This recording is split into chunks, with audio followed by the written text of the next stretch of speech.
For Cinco de Mayo, instead of celebrating Mexico's independence with a drink, I thought I would celebrate by checking off a film by one of the country's most revered directors.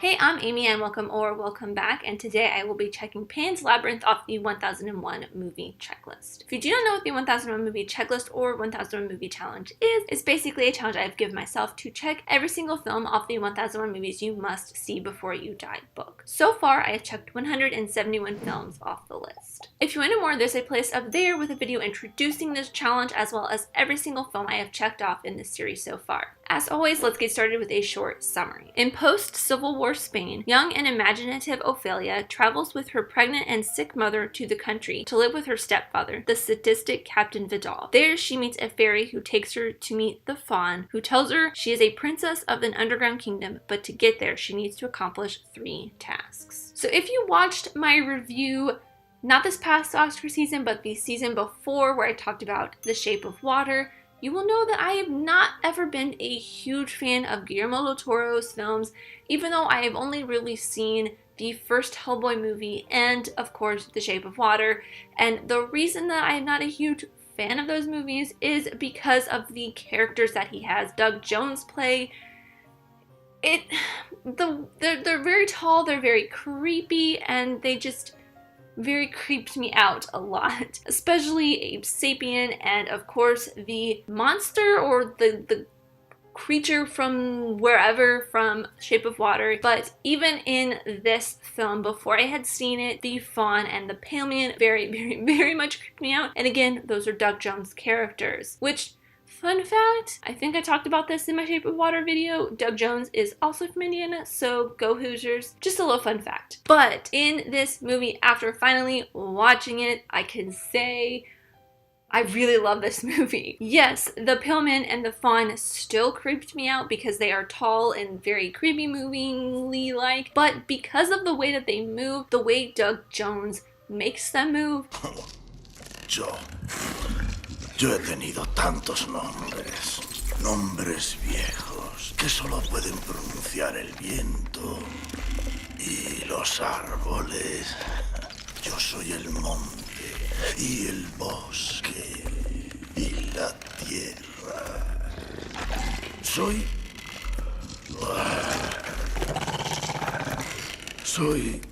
un fauno. Is so mesmerizing. I don't think I got that kind of movement and motion when I watched him as Abe Sapien in Hellboy or as the creature from Shape of Water. He just didn't move the way the Faun moves on those stilts or the way the Pale Man creakily moves after he wakes up. It was just really beautiful to see these two characters that had scared me so much. This movie came out in 2004, I think. So like 14, 15 years ago even, this movie still creeped me out. I mean, it still does creep me out, but I think that's the entire point of this film, is to be kind of creepy. And I really enjoy that because I'm kind of getting into that kind of genre of film more anyways. And speaking of how beautiful this film was, not only with Doug Jones's performance, but the way Del Toro filmed it, it definitely has that Del Toro touch and feel. The cinematography of it felt very reminiscent of The Shape of Water to me. It felt very reminiscent of that in both the color grading style and just the fairy tale aspect of it, which is the next thing I wanted to talk about. The similarities between this film and some fairy tales, the fairy tales that Ophelia would read. I found a lot of comparisons between Cinderella and Alice in Wonderland, which are two fairly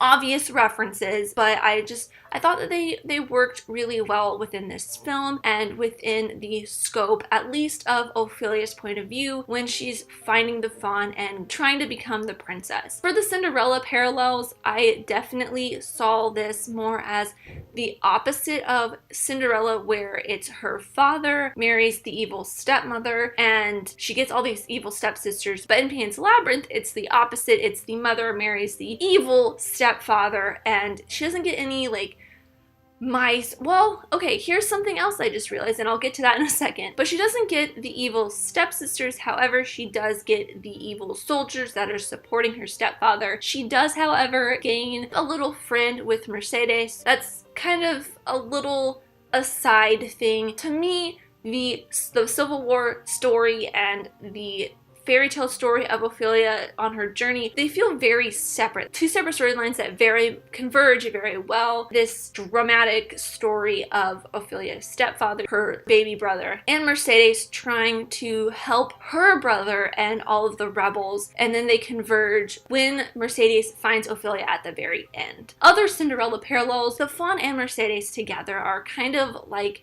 fairy godmother type characters to Ophelia. Mercedes more on the side of the real life, the real world, and then the Fawn in helping Ophelia find who she is and become her true princess self, which is what the fairy godmother helps Cinderella do. And then the other thing that I just realized I told you guys I would talk about in a second is, I was like, there's no comparison with the fairies that she finds, but there are, and I just realized it's the mice. She finds that little bug that turns into a fairy, and that's kind of the way Gus and the other mice are for Ophelia. Like, the mice are to Cinderella as the Fawn's fairies are to Ophelia, and I thought that was a very sweet kind of thing because I grew up with movies like Cinderella and Alice in Wonderland, and she grew up with those stories because these movies aren't made yet. But anyways, long story short, I really love that comparison, and it's something that Del Toro brings into a lot of his films, I have heard, but I have seen it a lot in this one.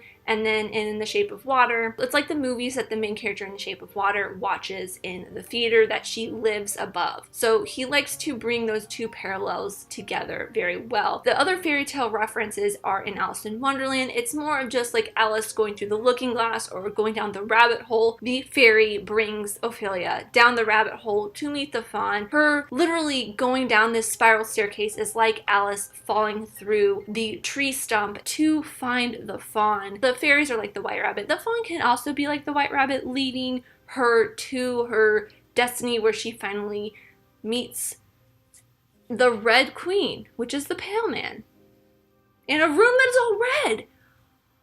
I'm blowing my own mind here. I feel like I just keep talking and blowing my mind. So I'm going to stop that. There'll probably be so much other stuff I will have thought of, and I'll write it down in my script notes that I post on Patreon. So if you want to check out more of my thoughts, they will be up on Patreon. There's one other thing that I want to talk about on here that is kind of close to my heart, and I love the way Del Toro showed it and like used it in the real life storytelling version, or the real life portion of this film. Captain Vidal's misogyny against not only his new wife, but Mercedes and Ophelia. Not necessarily Ophelia as much. You see it a lot when he is very certain that the baby is going to be a boy. He wants it to be a boy because he wants it to be a fighter. He wants it to follow in his footsteps, which it does become a boy. He doesn't care about Ophelia because she is a little girl and she has her head in the clouds. She can't help him with his quest. He really talks down to his wife whenever she tries to speak up at the dinner party. He pushes her comments and stories aside because he just doesn't think that they're really necessary or contributing to the overall party that they're having, even though she was asked a question by another female, asked a specific question to bring the conversation to the table. And then at the very end, his downfall is because of two females. Firstly, with Mercedes, when he kidnaps her and he is questioning her, and she ends up stabbing him in the back and stabbing him with the small paring knife that she hides in her dress. She also even points out to him that he doesn't suspect that she is the traitor on the inside because she is a female. He turns a blind eye to that. His misogyny forsakes him and really leads to his downfall. ¿Está usted seguro, mi capitán?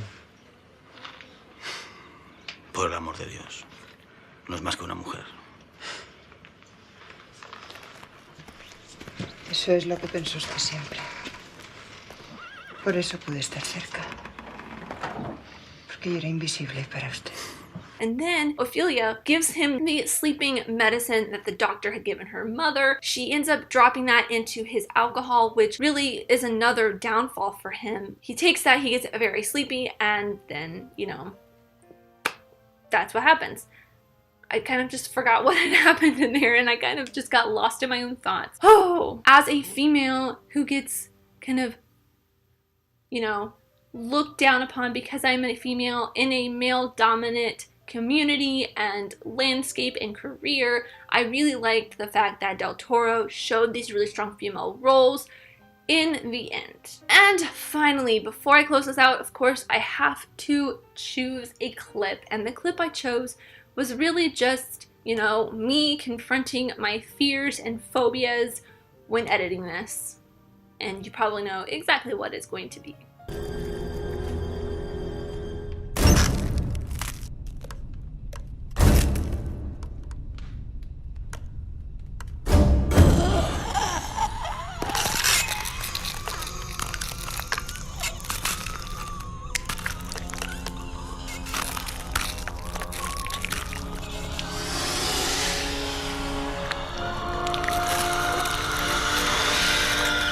And that is all I have for Pan's Labyrinth. As always, these are just my opinions, but I'd love to know yours in the comments down below. Let me know what your favorite Guillermo del Toro film is. I will definitely be checking out the other two in this trilogy. I don't remember which ones they are, but I do have them written down somewhere, and I believe they are probably on the list as well. I haven't looked that close into it. If you want to know which films I have already watched or just follow my progress along in general, there's a link to the Google Doc in the description down below with a list of every single film I have checked off so far. And I am also an Amazon affiliate, so if you'd like to start the challenge for yourself, purchase the movie I talked about today, or get ready for the movie I'm going to be talking about next time, use the links in the description, and if you purchase anything from those links, I'll get a little bit of a percentage back that helps make this channel even better. And the next film I will be checking off is a film from yet another amazing director for the film's 51st anniversary on the 12th of May. Yes, I know 51 is kind of a weird number, but I really wanted to check off Stanley Kubrick's 2001 A Space Odyssey. Thank you guys so much for watching. I really truly do appreciate every single one of you. Let me know who you are in the comments down below, and let's be friends. If you enjoyed this, leave a like